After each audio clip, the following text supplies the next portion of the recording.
What goes into making a great choice? How I mitigate negative impacts in the choices I make. In this episode, we're going to talk about opportunity cost and how to account for it when making decisions.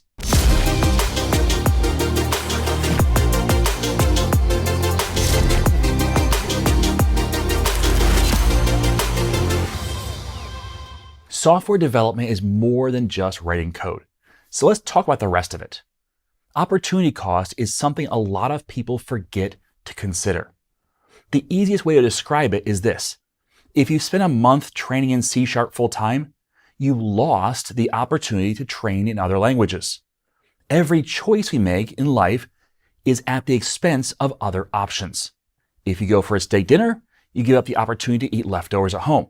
That doesn't make the choice bad, but when making major decisions, it should be something that you consider. So let's look at some major decisions developers make when opportunity costs should be definitely considered. Now, the first major decision a lot of developers get into is how to become a developer. So the default choice I often hear is, I need a college education. And that may be the right choice for you. But let's talk about that opportunity cost and what it might cost you in the long run. So a college education is going to take you probably 4 years.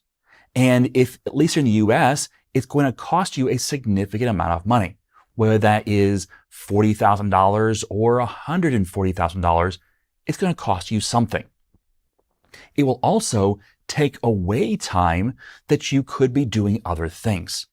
So I actually have a training calculator on my website where you can go through and kind of play around with what does the opportunity cost look like. So let's think about this for a minute. It's going to take you 4 years of time. In that 4 years of time, you'll get an education, but you're going to pay $40,000 to $140,000 or more for that education. So 4 years, let's say it's $80,000. Let's make it an easy number, right? So $80,000, 4 years, what could you have done instead? Well, one option is a boot camp. You could have gone to a boot camp in year 1 and spend $10,000 or $15,000. So now you have 3 years of time to get a job. And you have the experience of the boot camp, which costs you less than 25% of what your college education costs, maybe a lot less than that. So that's, a big difference. And maybe that's a good opportunity for you instead of the college education. Or maybe it's not, but you should at least consider it. Another option is maybe you are pretty good at self-motivating and you decide, hey, Tim has courses. So I could take a course, I could spend $500 on a C# master course, do it with a course of 6 months, and then have 3.5 years to get a job based upon that. And I will have paid $500 instead of $15,000 or $80,000 or more. That's another opportunity. A final opportunity is maybe you're even more self-motivated and you are able to kind of figure out and navigate the online free training landscape. And you say, you know what? I'm going to do things for free. And I'm going to go through Tim's YouTube. I'm going to go through the .NET YouTube. I'm going to go through other YouTube channels and kind of piece together my education. Maybe it takes you a year to get all that done, but you've saved the $15,000, the $80,000, or the $500, and you've got 3 years left to play with. So there's different options for you, and you have to consider the opportunity cost of each. Now, if you go through the college route, when you graduate, what do you need? You need a job, right? And so 4 years later, you need a job and you have no work experience. So you're going to have to figure that out. Now, maybe you had an internship or something else, but let's just say you have no work experience at the end. Well, now you need a job and you're going to have to get a kind of a lower end job in order to get that work experience. Well, what happens if you went through the boot camp? Well, they usually try and help you get a job, and you get a job maybe 2 or 2.5 years earlier than you would if you'd gone to college. So at the end of that 4-year period, if you went through a boot camp, well, you've got 2.5, 3 years of work experience, where the college graduation leaves you with no work experience. Or maybe you did the learn on your own or learn through a training course. Well, the same kind of thing can be true. You can go through that, spend less money, and potentially have up to 3 years experience by the time you would have graduated college. You see a different opportunity costs? Now, there's dangers here too, because maybe it's harder to get a job without a college education for your first job. That may be true. And so you're going to have less opportunity than you would if you had a 4-year degree. The question is that lesser opportunity okay? Can you still get a job somewhere? Or does it mean it keeps you out of the market entirely? What if it keeps you out of the market for an entire year? So whether you go through boot camp, self-learning, or learn from a course, let's just say you go through it in 1 year, any of those options. Well, let's say it takes another year to get a job where you just can't find a job. You're working at Starbucks. Well, okay, you're making something. You're not making nothing, but you're not getting, work experience in software development. It takes extra time and effort and continual training and practice and building up your skills. But maybe you get a job in what would have been your junior year. So you have 2 years work experience and you didn't pay that $80,000 in order to get that education. You saved at least $60,000 or $65,000, if not more. So there's pros and cons to weigh here. It may be the right choice for you to get that 4-year degree and pay that $80,000. Or it might be the right choice for you not to do that. The key is not to say this is the right thing. What you need to do is evaluate for yourself, because every situation is different. You need to evaluate for yourself what's right for me, what can I afford, and what am I going to give up intentionally? Because you know what? If that college degree is right for you, cool. You are intentionally giving up the other opportunities, but you're saying this opportunity outweighs the benefits of it, outweigh the benefits of other opportunities, and the downsides are less than the downsides of the other opportunities. So you just need to make an informed choice, but just saying by default, a college education is the way to go isn't a great idea because you're not considering the opportunity costs. So that's step one, is when you're getting your education, figure out the opportunity cost. Now, this may be true for even a smaller section. Maybe you're just looking at, hey, I want to, boost my skills in web development because I've been doing desktop development. Well, okay, you could learn on your own. You could, take an online course, or you could go through a boot camp or go to a college and pick up a couple of classes. Which one has the best upside and the lowest downside for you? What works in your situation? It's up to you, but you need to evaluate those opportunity costs. Number 2 area that developers need to start thinking about the opportunity cost is building an application, which may seem odd because developers build applications, right? Well, yes and no. Developers know when to build an application and when not to. I worked at a university for a while, about 6 years. And part of that time, the majority of the time, I was the IT director. And so we had a custom built software application that ran most of the systems on campus. From admissions to academics to other things, it was a custom built system. And part of my role was to maintain and improve that system. But I evaluated the opportunity cost and say, you know what? It's better in our case to buy this application. And you know what? It's not going to be perfect. It's not going to be exactly what we want. And sometimes people get caught up in the idea of, but I want exactly this. And no one does exactly this, so I need to build it. The problem is you're not evaluating necessarily the opportunity cost. Yes, you could build an application. I could have built the application that did what I wanted to do. I could have improved the current application. we could have built something custom that fit exactly what we wanted. But that would be at the opportunity of being able to spend that time, energy, and money in other areas of the organization. And it really wasn't our primary job to build software. Our primary job was to train students. And so that wasn't what was best for us. And so the opportunity cost of building our own was just too high compared to buying something. This needs to be true for you as well. You could build tools for helping you do what you need to do. Sometimes it's the right choice. Sometimes maintaining those tools, the build time initially and the maintenance of it, is just too high compared to what you lose by doing that. For example, maybe you don't like Jira. You say, you know what? I could build a better tracking system for issues and managing sprints and all the rest. I could build something better than Jira. It's simpler. It's easier to work with. And by the way, it's free. Let's put that in middle quotes, because no, it's not. Because if you spend 1 month, 2 months, 3 months building the system, that's 1 month, 2 months, or 3 months that you could have been building your product instead. And you might say, well, yeah, but it's reducing the friction of our organization. Is it though? Because once you put that in place, what's going to happen next? It's not going to be, oh, I put it in place and everything's good, we're done. Well, no, you have to continue to update that. Maybe a new version of .NET comes out, you have to update that. Maybe new features are requested. You have to evaluate if you do them or not. It becomes a continual drain on your resources.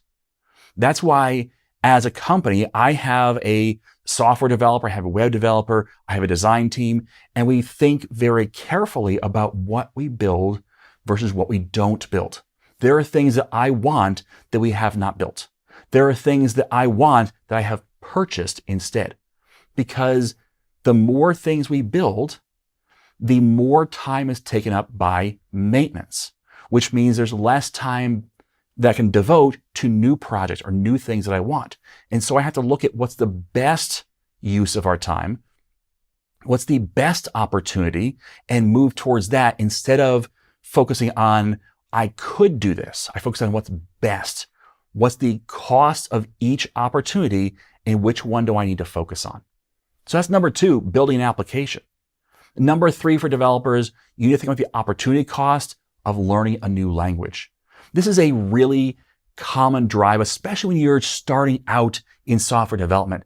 You have this kind of shiny object syndrome where you say, hey, there's a new language. Oh, I want to learn that. I've heard great things about Go. I want to learn about that. Oh, there's Rust. I want to try that. There's, JavaScript, and now there's all these frameworks inside JavaScript. Let's go with those. What's the cost of doing that? You may say, well, there's no cost. I'm just learning something new. Yeah, there is a cost, because instead of learning how to use your primary language better, you're learning how to learn or how to use a new language at a very high level, at a to-do application only type level. Well, think through what those costs are, because it's not just, oh, I learned something new, but I'm still at an early level of it. It's, okay, you got laid off from your position. How good are you at any language?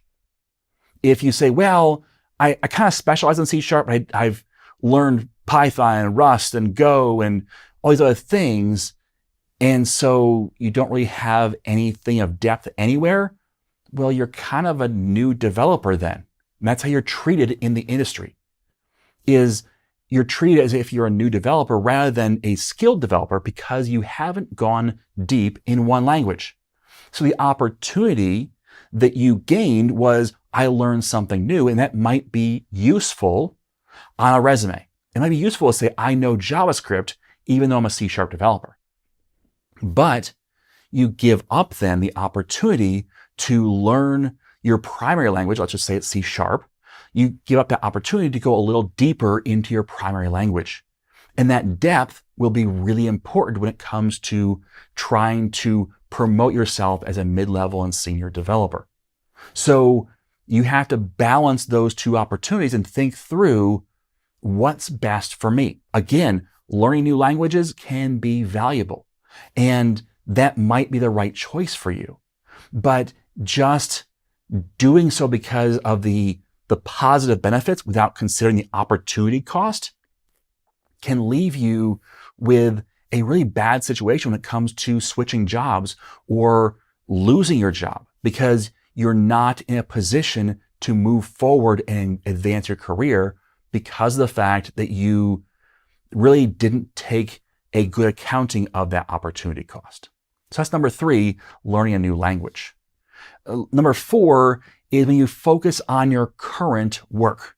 I see this a lot. Companies, get so busy. I've got so much backlog. I'm so busy at work. And so you focus on your current work. And you say, well, in my job, we're working on WinForms in .NET Framework 3.5. That's what you have to do. So that's what you do. And you focus all your time and effort in that area. But then you don't grow your skills and you don't work on prepping for your new job. Just like the previous point, what ends up happening is you hurt your future in order to satisfy your work today. So focusing too much on your current job can cause problems when it comes to leaving that current job. So you have to balance that out. And sometimes that means that you look at your opportunity cost of your free time, where you say, you know what, I've got free time. I could be, watching reruns of The Office, or I could be learning to grow my skills in order to modernize what I can do.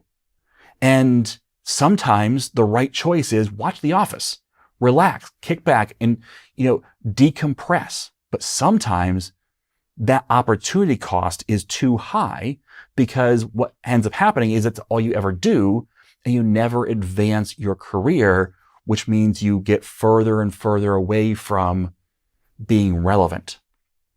And so you have to balance those two and find a balance there instead of trying to just only look at what I want to do right now and what's the positive instead of the positive and the negative of that choice. So this can also be true for companies where you focus on your current work, you focus on the current project, and you focus on the current way you do things instead of picking your head up a little bit and saying, but the industry is changing. Let's change with it. And there's a balance there because when you focus on just what you currently do, what ends up happening is you get left behind as an organization. I've worked with organizations like that, where they brought me in to say, hey, we put our heads down 15 years ago and all of a sudden we picked our heads up and we've been left behind. And it's kind of too late for a lot of the stuff we've done. How do we move forward? It's much more expensive at that point.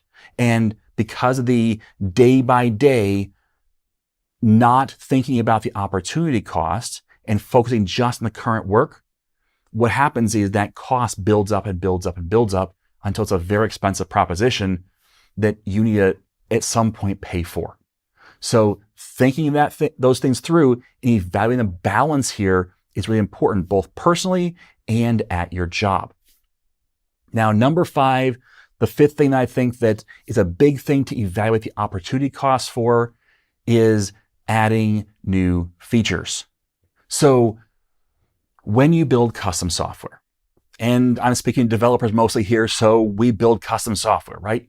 So when you build custom software, you're going to have bugs. You're going to have the versions of .NET will need to be updated at some point. But you're also going to have a list of new features that people want. And those features will be important. They may even drive the business. So you need to figure out the opportunity cost of only ever pursuing features versus only ever fixing bugs and continue to upgrade your version of .NET. There has to be a balancing act there, and you have to evaluate the opportunity cost of every single feature. This is why open source projects typically do not allow you just to throw in new features as pull requests. They sometimes reject working good features. It's not because they don't like your feature. It's not because they don't want to have that in their application. It's because they know it's not just a new feature. It's a new feature with potentially new bugs, and it's something they have to maintain long term and continue to upgrade. There's opportunity costs there that are greater than zero. So you have to think about those opportunity costs and not just focus on the cool things you'll get with these new features. So Those are the 5 major areas I can think of that almost always hit new developers or developers in general. But when you're thinking through anything you do, you should evaluate what's the opportunity cost here and what am I going to miss out on if I don't do this? And what are the alternatives and the positives and negatives there? Okay, so I hope that answers the question. Thanks for listening. And as always, I am Tim Corey.